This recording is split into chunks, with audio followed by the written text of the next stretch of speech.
नमस्कार। पिछले वीडियो में हमने शिक्षा शास्त्री द्वितीय वर्ष की चतुर्थ इकाई के समावेशी शिक्षा टॉपिक पर विशद चर्चा की थी। आज हम इसी पेपर के इसी प्रश्न पत्र के प्रथम इकाई विशिष्ट शिक्षा या जिसे स्पेशल एजुकेशन कहा जाता है की अवधारणा को विस्तृत रूप से देखेंगे। अब जहां हम विशिष्ट शिक्षा की बात कर रहे हैं तो सर्वप्रथम हम इस विशिष्ट शब्द को समझने का प्रयास करते हैं कि यहाँ विशिष्टता से क्या तात्पर्य है। यहाँ विशिष्ट शब्द असाधारण को सूचित करता है, अर्थात वे बालक जो किसी रूप में साधारण बालकों से असाधारण होते हैं उनके लिए हम विशिष्ट शब्द प्रयुक्त करते हैं। विशिष्ट बालक, जिन्हें हमने पिछली क्लास में भी देखा था कि प्रतिभाशाली या पिछड़े बालक इसके अंतर्गत आते हैं, तो इन विशिष्ट बालकों के लिए जो शिक्षा रखी जाती है या दी जाती है वही शिक्षा विशिष्ट शिक्षा या स्पेशल एजुकेशन कहलाती है। इसको हम इस रूप में भी समझ सकते हैं कि सामान्यतः समाज में, विद्यालय में सामान्य बालक अधिक होते हैं। इन सामान्य बालकों से जो उच्च स्तर के या उच्च बुद्धि लब्धि वाले बालक होते हैं या उच्च क्षमताओं वाले बालक होते हैं वो बालक भी विशिष्ट कहलाते हैं। और इन सामान्य बालकों से जो निम्न स्तर के बालक होते हैं या जिनकी अचीवमेंट्स या क्षमताएं, अभिक्षमताएं निम्न स्तरीय होती हैं वो बालक भी विशिष्टता या विशिष्ट बालकों के अंतर्गत या उनकी श्रेणी के अंतर्गत आते हैं, जिसमें मुख्यतः मंद बुद्धि या पिछड़े बालक आते हैं। तो हम विशिष्ट बालकों को इस रूप में देख सकते हैं कि सामान्य बालकों से उच्च या सामान्य बालकों से निम्न स्तर पर अपनी बुद्धि लब्धि या अपनी उपलब्धियों को या अचीवमेंट को दर्शाने वाले प्रत्येक बालक को हम विशिष्ट बालकों के रूप में देखते हैं। यहाँ पे हम बालक की शारीरिक, मानसिक, शैक्षिक व सामाजिक दृष्टि से पर्याप्त भिन्नता को इंगित करते हैं। ऐसे बालक सामान्य बालकों की अपेक्षा या तो बहुत ज्यादा उच्च कोटि के होते हैं या बहुत ज्यादा निम्न कोटि के होते हैं। तो हमने देखा कि इस तरह से हम बालकों की विशिष्टता को इंगित करते हैं। अब हम विशिष्ट बालकों की परिभाषा को देखेंगे। यह विशिष्ट शिक्षा की परिभाषा को हम देख रहे हैं। किर्क के अनुसार विशिष्ट शिक्षा शब्द शिक्षा के उन पहलुओं को इंगित करता है जिसे विकलांग एवं प्रतिभाशाली बच्चों के लिए प्रयुक्त किया जाता है, लेकिन औसत बच्चों के मामलों में प्रयुक्त नहीं होता।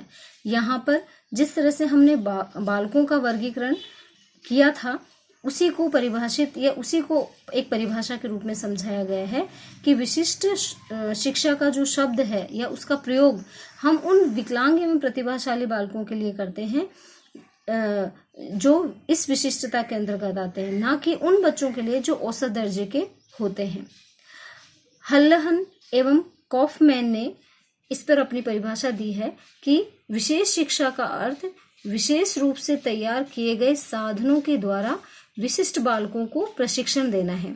यानी सामान्य शिक्षा नहीं बल्कि विशिष्ट बालकों के लिए विशेष रूप से जिन साधनों के द्वारा हम शिक्षा प्रदान करते हैं या प्रशिक्षण देते हैं उन बालकों को, वो विशिष्ट शिक्षा कहलाती है। इसके लिए विशिष्ट साधन, अध्यापन तकनीकी उपकरण एवं अन्य सुविधाओं की आवश्यकता होती है। यानी यहाँ पर हम सामान्य रूप से शिक्षा न देकर अध्यापन के लिए विभिन्न नवीन तकनीकी उपकरण एवं अन्य सुविधाओं का प्रयोग हमें करना ही होता है या उनकी हमें आवश्यकता पड़ती है और उनका प्रयोग करके ही हम विशिष्ट शिक्षा को सफल बना पाते हैं। विकलांग शिक्षा अधिनियम के अंतर्गत विशिष्ट शिक्षा विशिष्ट रूप से डिजाइन किया गया अनुदेशन है जो विकलांग बच्चों की अतुलनीय आवश्यकताओं की पूर्ति करता हो। इसमें वर्ग कक्ष अनुदेशन, गृह अनुदेशन, अस्पतालीय एवं संस्थानीय अनुदेशन भी शामिल है। विकलांग शिक्षा अधिनियम कहता है कि यहाँ विशिष्ट बालकों की जो अतिरिक्त आवश्यकताएं हैं, जो आवश्यकताएं भिन्न भिन्न हो सकती है बच्चे में, उन आवश्यकताओं की अगर पूर्ति करता है वही विशिष्ट शिक्षा कहलाती है। इसमें कक्षा के अंदर प्रत्येक एक समूह जो अपनी विशिष्टता लिए हुए हैं उनके लिए जो इंस्ट्रक्शन अनुदेशन दिया जाता है। घर में ऐसे बालकों के लिए क्या विशिष्ट वातावरण या शिक्षा का वातावरण तैयार किया जाता है वह भी आता है। और उनकी वो जो अक्षमताएं हैं उनको दूर करने के लिए अस्पताल में या चिकित्सालयों में एवं विभिन्न संस्थानों में उनके लिए क्या निर्देश या अनुदेशन दिए जाते हैं वो भी इसके अंतर्गत शामिल होते हैं।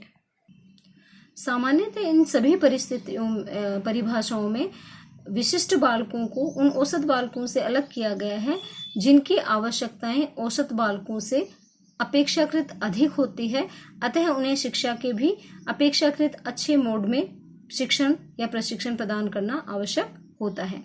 अब विशिष्ट शिक्षा आवश्यक क्यों है, इसके रखने के पीछे क्या उद्देश्य है। जिस प्रकार हम पहले भी बात करते आए हैं कि कोई भी कार्य करने के पीछे यह शिक्षा भी एक उद्देश्यपूर्ण प्रक्रिया है, उसी तरह से विशिष्ट शिक्षा के भी अपने कुछ उद्देश्य निर्धारित किए गए हैं। इसमें पहला उद्देश्य है कक्षा में विकलांग बालकों के शिक्षण अधिगम क्षमता एवं कौशलों का आकलन करना। यानी ऐसे बालक जो वास्तव में विशिष्ट हैं, विशिष्ट किस रूप में, शारीरिक, संवेगात्मक रूप में या मानसिक रूप में, किसी भी रूप में अगर वो विशिष्ट हैं तो उनकी अधिगम प्राप्त करने की जो क्षमता है उनको जांचना। ये नहीं कि सामान्य बालकों की तरह उन्हें सामान्य शिक्षण प्रक्रिया के अंतर्गत रखें और अंत में जब हम मूल्यांकन करें तो ये अपेक्षा करें कि उनका मूल्यांकन भी उसी स्तर का होगा। अतः उनको एक अच्छी शिक्षा प्रदान करने के लिए पहले हम उनके अधिगम क्षमताओं को समझें, उन कौशलों का आकलन करें जिनके माध्यम से हम शिक्षण प्रदान करके उन्हें सरलता से सिखा सकें। दूसरा है विशिष्ट बालकों की शक्तियों एवं कमजोरियों की पहचान करना। बालक शिक्षण प्रक्रिया के दौरान कहाँ सीख सकता है, वो किसी चीज को किस तरीके से अच्छे से सीख सकता है, उसमें किस तरह की क्षमताएं हैं, कौन सी चीज वो बिल्कुल नहीं सीख सकता या किस तरीके से किस प्रक्रिया के माध्यम से सीख सकता है। इन सब चीजों की पहचान करके ही उसे शिक्षा प्रदान अगर करवाई जाए तो वो सही एवं प्रभावी होगी। अतः उसकी उन शक्तियों को एवं क्षमताओं को व कमजोरियों की पहचान करना भी आवश्यक है। नेक्स्ट है ऐसे बालकों में सुव्यवस्थित रूप से पढ़ने लिखने संबंधी भौतिक एवं अकादमिक अनुकूलन करना।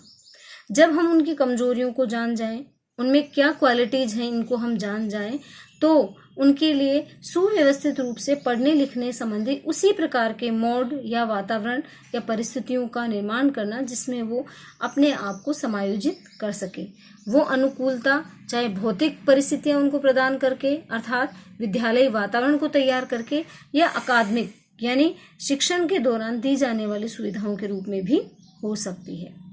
इसके अतिरिक्त इन्हें मुख्य धारा में लाने वाली गतिविधियों के लिए योजनाएं बनाना। सामान्य बालकों की तरह हम इनको मुख्य धारा से नहीं जोड़ सकते हैं, अतः उनको समाज की मुख्य धारा में लाने के लिए विद्यालय स्तर पर इस तरह की गतिविधियों की योजनाओं का निर्माण या नियोजन करना आवश्यक है जिससे हम उनको जोड़ सके। अतः ऐसी गतिविधियों के लिए भी हमें योजनाएं बनानी होंगी।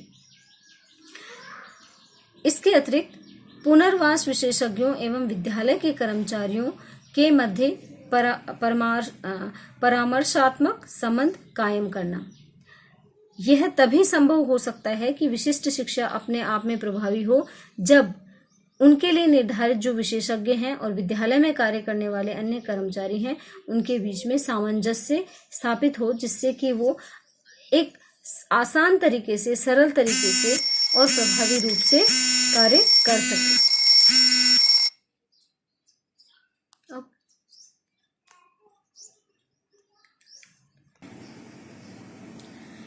इसके अतिरिक्त शिक्षकों एवं सामान्य छात्रों को विकलांग बालकों की देखभाल के लिए मानसिक रूप से तैयार करना, क्योंकि हम ये मान के चलते हैं कि हम अगर इनको सामान्य छात्रों के साथ शिक्षण परिस्थितियां प्रोवाइड करवाएंगे तो ये मुख्य धारा में आसानी से जुड़ सकेंगे, लेकिन उनके साथ कार्य करने वाले सामान्य छात्रों को भी हमें इनके अनुरूप ढालना होगा या इनके लिए मानसिक रूप से, इनकी देखभाल करने के लिए मानसिक रूप से तैयार करना आवश्यक होता है, जिससे कि वे इनके विचारात्मक स्तर के अनुकूल अपने आप को ढाल सके। अगला उद्देश्य है विशिष्ट बालकों के लिए शिक्षण अधिगम सामग्री का निर्माण करना। ये आवश्यक है क्योंकि हम एक सामान्य शिक्षा उनको नहीं दे सकते, इसलिए इनकी शिक्षा को विशिष्ट हमने नाम दिया है। इसलिए इनकी अधिगम या शिक्षण प्रक्रिया की जो सामग्री है वो भी विशिष्ट रूप से ही निर्धारित हमें पूर्वतः करनी होगी। अगले उद्देश्य में हम देखते हैं कि वैकल्पिक शैक्षिक रणनीतियों को डिजाइन करना। जो बात हमने अभी इससे पूर्व की कि शिक्षण अधिगम सामग्रियों का निर्माण हमें करना होगा, उसी तरह से अगर ये किसी एक विधि से नहीं समझ पा रहे हैं, एक शिक्षण प्रक्रिया से किसी प्रकरण या संप्रत्य को नहीं समझ पा रहे हैं, तो उसके लिए कुछ अल्टरनेटिव एजुकेशनल स्ट्रेटेजीज को भी हमें डिजाइन करना पड़ेगा जो उन बालकों के लिए सही होगी। और अंत में बालकों के लक्ष्य निर्धारण में समाज, माता पिता एवं विद्यालय के मध्य संबंध कायम करना, अर्थात न केवल विद्यालय स्तर पर बल्कि विद्यालय के बाहर भी समाज, माता पिता आदि को भी इस चीज के लिए मानसिक रूप से तैयार करना कि वो इन बालकों के साथ किस तरह से व्यवहार करें।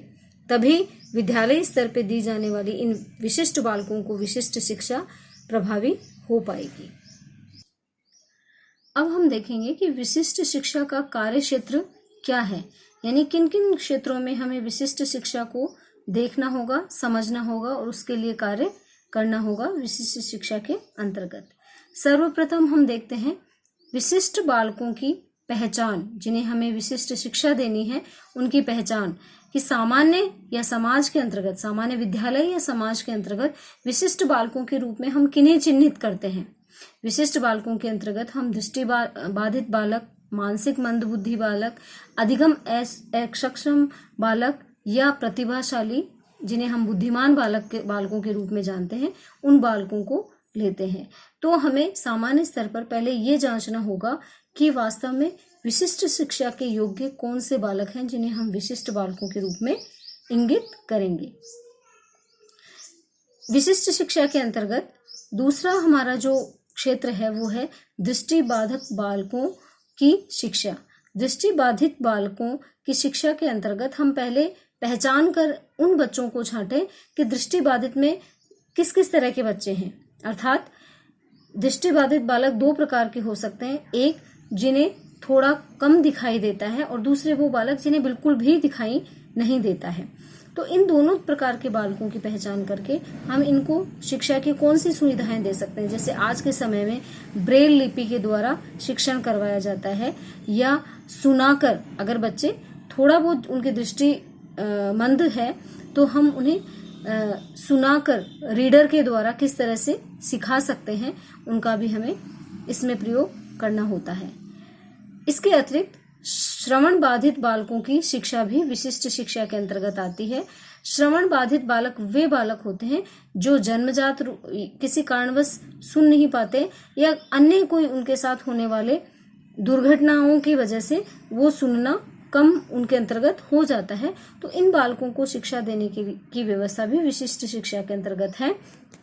जैसे संकेत भाषा का प्रयोग करके ये बच्चे सीख सकते हैं और अपना आगे विकास कर सकते हैं।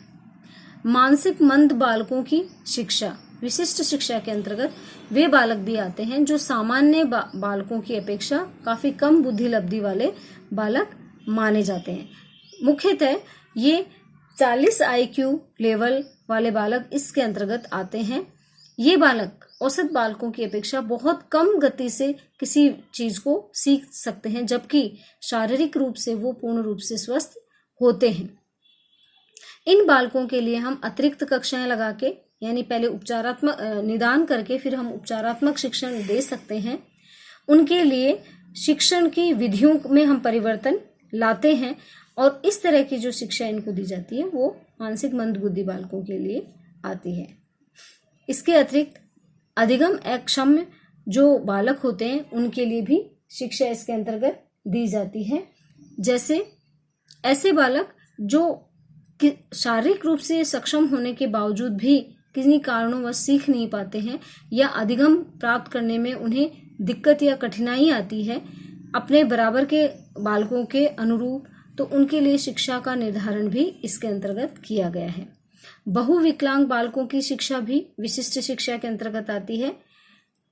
इसके अतिरिक्त विशिष्ट शिक्षा के क्षेत्र में हम व्यवहारों का अध्ययन भी लेते हैं, यानी भिन्न भिन्न प्रकार की समस्याओं वाले बालकों के व्यवहारों का अध्ययन करके उनके लिए शिक्षण की कौन सी विधियां प्रविधियां चलाई जाएं, इनका अध्ययन भी विशिष्ट शिक्षा के अंतर्गत ही आता है। इसके अतिरिक्त व्यक्तित्व विकास का अध्ययन भी हम इसके अंतर्गत देखते हैं, यानी विशिष्ट बालक जो हैं शारीरिक रूप से सक्षम है या असक्षम है, उन बालकों का हम शिक्षण के दौरान कैसे व्यक्तित्व का विकास करें, जिससे कि भविष्य में जाकर वो समाज की मुख्य धारा में अपने आप को जोड़ सकें और अपने आप को वहां पर स्थापित कर सकें। तो उसका अध्ययन करके भी उनको सही बनाया जाता है। इसके अतिरिक्त मापन एवं मूल्यांकन की उन प्रविधियों की जांच करना या उनकी खोज करना जो विशिष्ट बालकों की पहचान करने में सहायक होती है और साथ में ही उनका मूल्यांकन वो कर पाए। निर्देशन एवं मानसिक स्वास्थ्य के अंतर्गत वह विशिष्ट शिक्षा का क्षेत्र आता है जिसमें समय समय पर उनकी मानसिक रूप से उनको इस तरह से सबल बनाया जाए कि वो सीखने की प्रक्रिया में अपने आप को जोड़े रहे। विशिष्ट बालकों के लिए सीखने की परिस्थितियां पैदा करना भी इसके अंतर्गत आता है एवं उपचार व पुनर्वास के द्वारा, यानी विशिष्ट विशेषज्ञों के द्वारा भिन्न भिन्न प्रकार के क्षेत्रों में उनकी आने वाली समस्याओं को दूर करने का प्रयास भी इसके अंतर्गत किया गया है। इस प्रकार हम देखते हैं कि विशिष्ट बालकों की भिन्न परिभाषाओं शिक्षा के दौरान और विशिष्ट शिक्षा का क्षेत्र कहाँ तक कितना व्यापक है वो हमने आज देखा कि शिक्षा के विभिन्न पहलुओं को इसके अंतर्गत समाहित किया गया है। इसके आगे अब हम अपने नेक्स्ट वीडियो में इसके विभिन्न प्रकारों को, इसकी जो लाभ हैं, सीमाएं हैं आदि का अध्ययन करेंगे। धन्यवाद।